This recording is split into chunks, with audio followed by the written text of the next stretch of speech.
Donc ça me fait tomber et je me relève et en fait quand je me relève je vois mon ami qui lui tombe sur l'avant en fait. Et en fait j'ai même pas le temps de réagir que en fait là c'est là où mon cerveau à un moment donné il a bugué là, il y a eu une extinction de lumière et en fait je suis tombé en arrière moi dans l'escalier.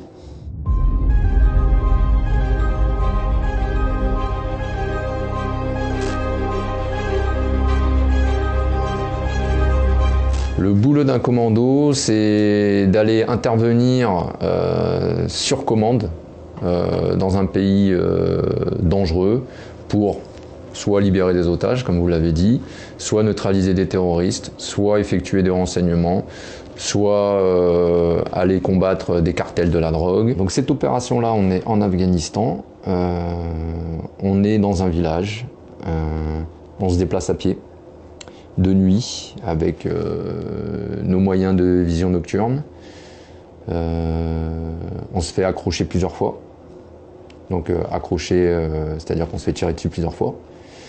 Mais néanmoins, on continue notre mission pour aller jusqu'à notre objectif, qui à la base, notre objectif était les 2 otages. On va faire ce qu'on a à faire, donc on va investiguer les bâtiments et les pièces au fur et à mesure, et puis on va arriver dans cette dernière pièce, au dernier étage du dernier bâtiment, où là malheureusement on a 2 terroristes qui sont terrés là.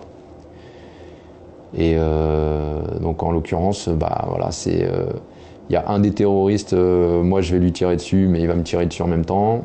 Et le deuxième terroriste va abattre mon camarade qui était à ce moment-là devant moi. Voilà.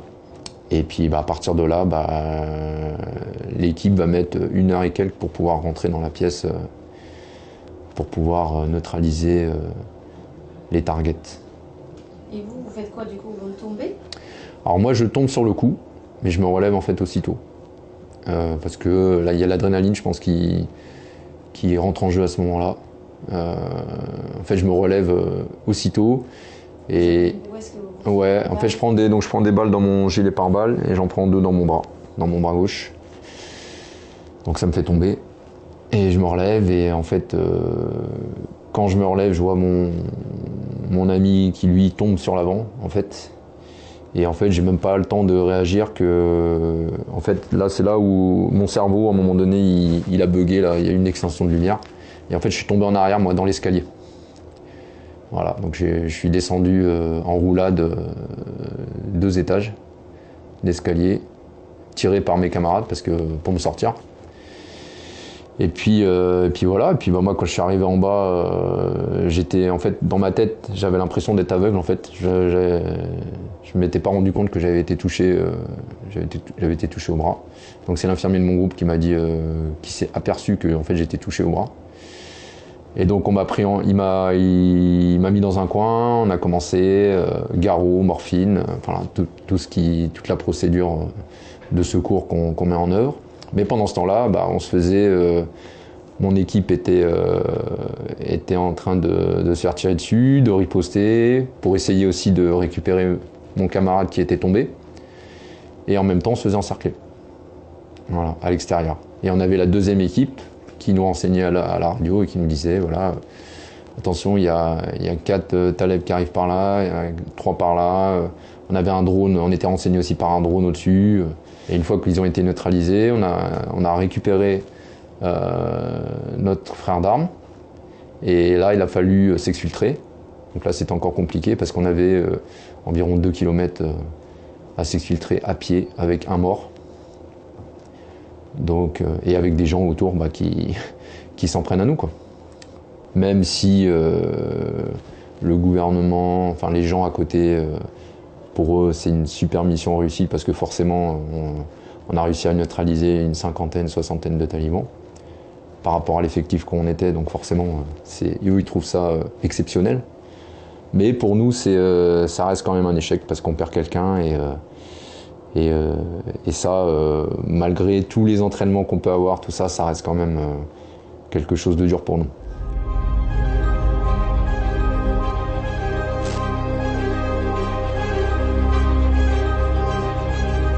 Alors, pour être commando, il faut des qualités physiques. donc qui peuvent s'exprimer par le biais de marche commando. Donc ce sont des courses avec sac, armes, avec un sac qui peut peser entre 11 et 25 kg, sur différentes distances qui vont de 8 à 30, 40, 50 km. On ne dort pas beaucoup.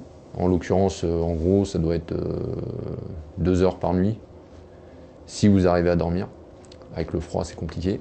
Quand on est trempé, c'est compliqué. Non, c'est un stage où on nous laisse pas de répit, en fait. Voilà.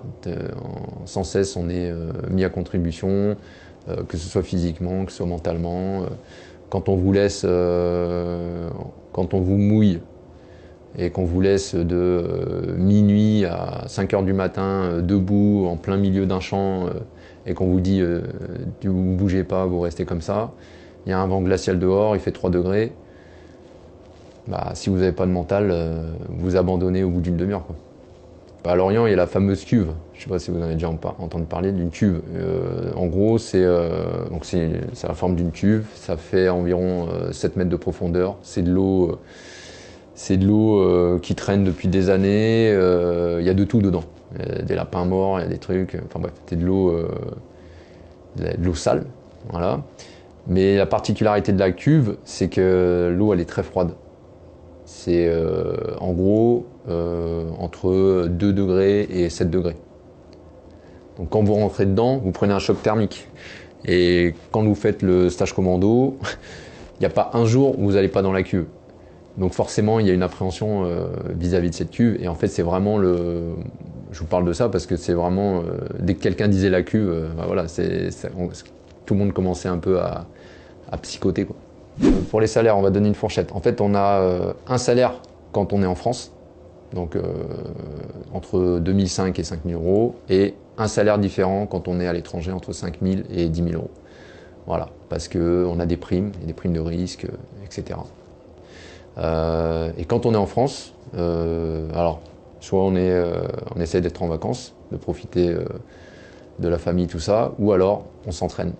La majeure partie du temps, on s'entraîne, on se prépare, on essaye d'évoluer, on essaye de profiter des retours d'expérience des différents groupes qui ont fait différentes missions, ce qui a marché, ce qui n'a pas marché, et on essaye de progresser de manière à faire évoluer le niveau du groupe. Dans chaque opération, on a une chance sur 2 d'y rester, et ça, on le sait, ça fait partie de notre travail, et notamment dans le stage commando, c'est tellement on est poussé à l'extrême. Notre corps est poussé à l'extrême, notre mental est poussé à l'extrême. En fait, on est préparé pour ça. Ce qu'il faut se dire, en fait, c'est qu'heureusement, quelque part, qu'il y a des gens comme nous. Je pense que c'est important. C'est parce que par le biais de nos opérations, chaque opération a un but. Quand on nous envoie neutraliser ou interpeller un terroriste important, quand on va le récupérer, c'est peut-être un terroriste qui, dans les semaines à venir, tout ça, pourrait faire quelque chose qui pourrait nuire à la population, aussi bien française, européenne, peu importe. Hein. Voilà. Est-ce que vous vous considérez comme un héros, du coup? C'est un mot... Alors, mais je veux dire, en fait, il y a des valeurs hyper fortes que dans votre métier, quoi. Effectivement, il y a des très très grosses valeurs. Mais on n'est pas des héros. On n'est pas meilleur que les autres. C'est juste qu'à un moment donné, on a pris un autre chemin. Et